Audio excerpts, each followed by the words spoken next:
I'm an activist with Attack Ireland and I work in the Equality Studies programme in UCD.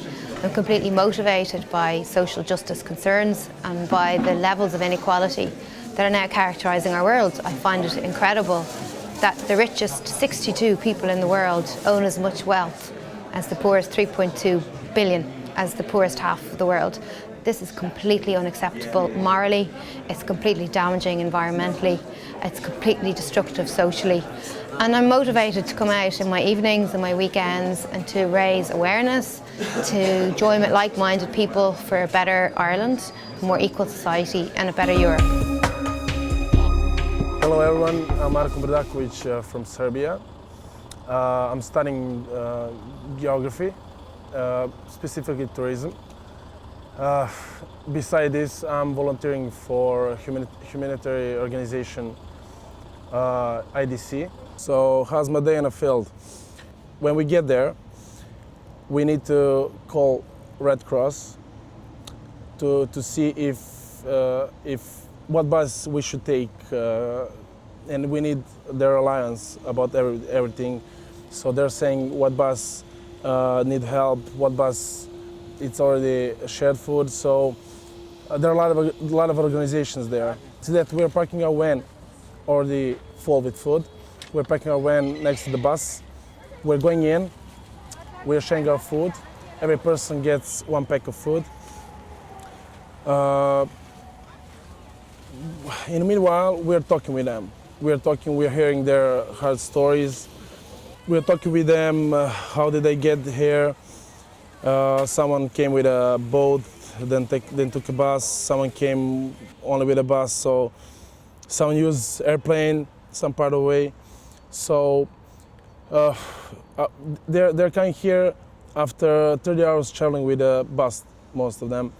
So they need really someone to hear them, someone to talk with, someone just to help them in any kind of way.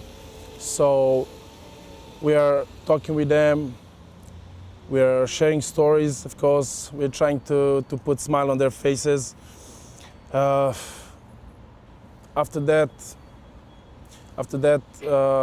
we are, of course, if we didn't finish with the bus, we share food. We're going to the next bus and so on. Yeah, I would like to deal with the same thing in the future. I would like to do the same job because it's somehow it just fill me out something somehow. I don't know how, but it is great feeling. I will probably doing the same thing in the future. I'm Samwell Quinto. I'm a shop steward of McDonald's Casa Rodada with the agency of Calice. I am active because I want to guide my co-members to know their rights, to tell them what they have to do and not to do at the work, and what does the agency must do and not be done.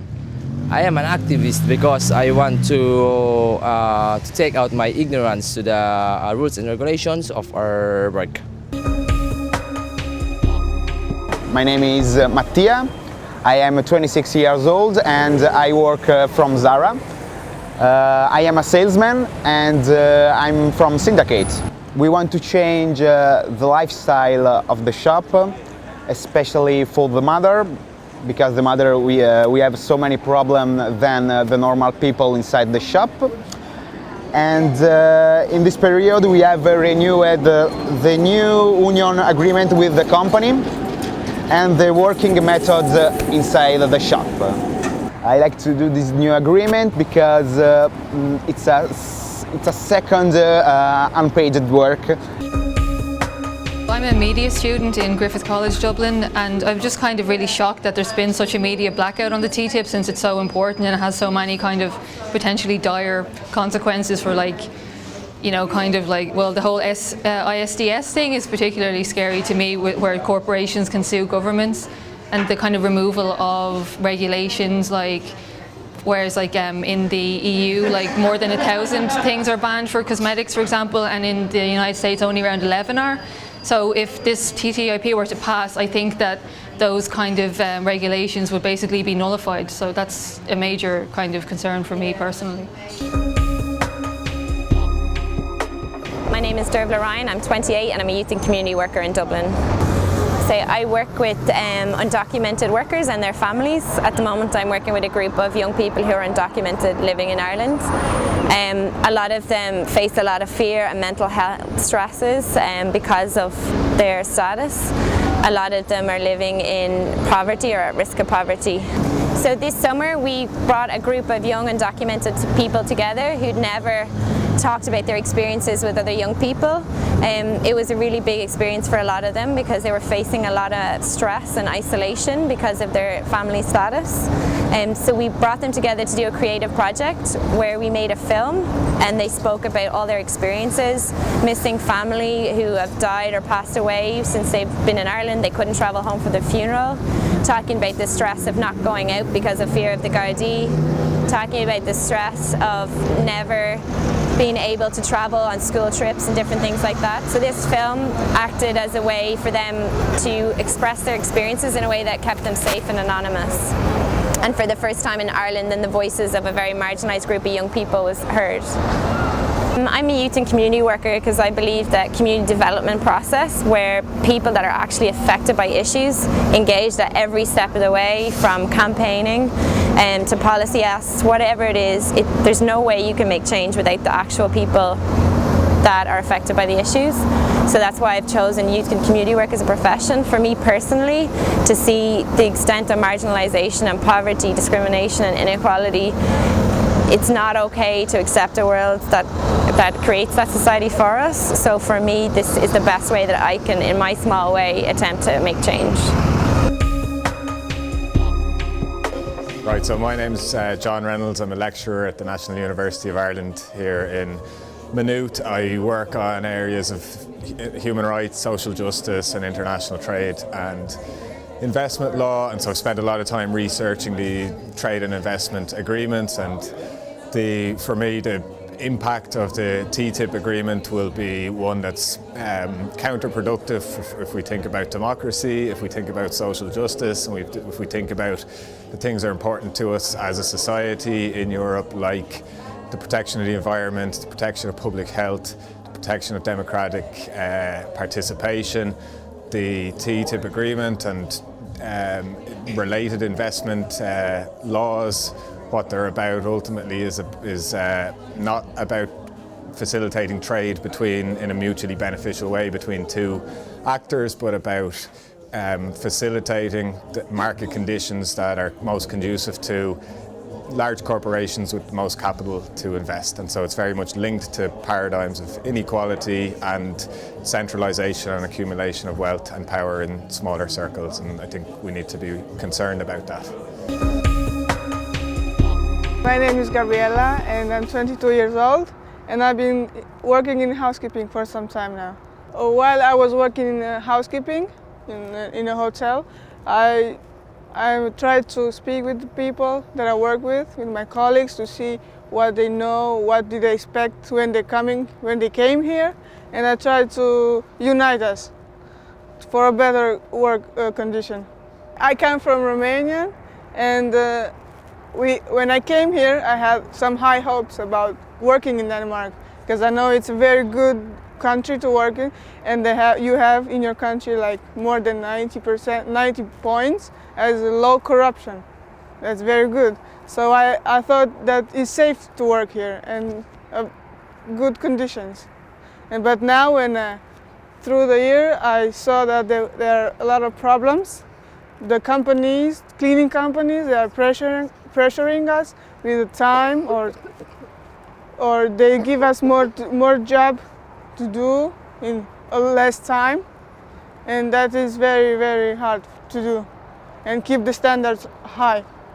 I'm doing this because I want to stop the physical and emotional abusing that is going on. Very good. How does it make you feel when you are helping other people? I feel better, satisfying that I help my colleagues to fight for our rights. My name is Maria Božić. I'm 22 years old and I'm studying comparative literature and theory of literature in University of Belgrade. And one day in September I decided to join IDC organization to help refugees because at that point it seems to be right and the only thing to do. Last year in September it was a huge wave of migrants coming to Serbia, and they only stayed here in this park. They were sleeping in tents on grass. The whole park was covered of people, a lot of families, small children, babies, pregnant women, a lot of people, and they don't even have a place where can wash hands, wash face, teeth. One day we decided to do something nice for children, so we had a clown, and it was really nice because when you see children not having clean clothes, not having a reason to be happy. And when we came with clown, the whole park was in front of us. The whole children came, and the clown made balloons for them, and it was really nice. And the children was very happy. So, yeah, that's one of the greatest days I had here. All around the park, we only put them paper and a pencil, and they started to draw. And beside that, we had a cartoon nights for children. We organized that with Miksalište. That's one place near here for refugees. From now on, we will continue with distribution of food and help. Because we moved from park to borders. I think that the most important thing that we can do is to try to save a little innocence that these children that is traveling through our country, try to save this innocence that they have, so that tomorrow they will think about this journey like something bad thing in the past, but now they will have a good future. Hi, my name is Deirdre. I'm 31 and I'm here this evening because I want to find out more about TTIP. I think one of the problems with the negotiations and with the process so far has been that there's been a real lack of transparency on the negotiations, and there just hasn't been enough public engagement or enough public discussion on the issue at all. So I think it's really important that we have people from both sides for and against the trade agreement to discuss, and to have civil society here and to have participants able to take part and ask questions and to really explore the issue and see what the problems are. And hopefully, for me, why I'm here is hopefully coming out of that, when we discuss what the issues might be, we can start to see, well, how can we change it? How can we make it better? How can we get these agreements to work in favour of people and the environment and sustainability, rather than just in the interest of big corporations who really aren't accountable to any of us, only to their shareholders. So that's why I'm here. My name is Laura. I have 24 years old, and I want to be a spoken person because I want to help people to get a better life and a better job. Right now they are pressure us, and they are making us on a psychological level. In this 1.5 years that I work here, I saw so many things. The bosses are pressuring us to do it faster, and they are telling us so many extra tasks to do. And I want people go home and be happy and not stress. It's a better feeling for me if I help them to do that. because all the time we are sad and our job is really hard, and they are making for us really even harder, and they take advantage of us because of that.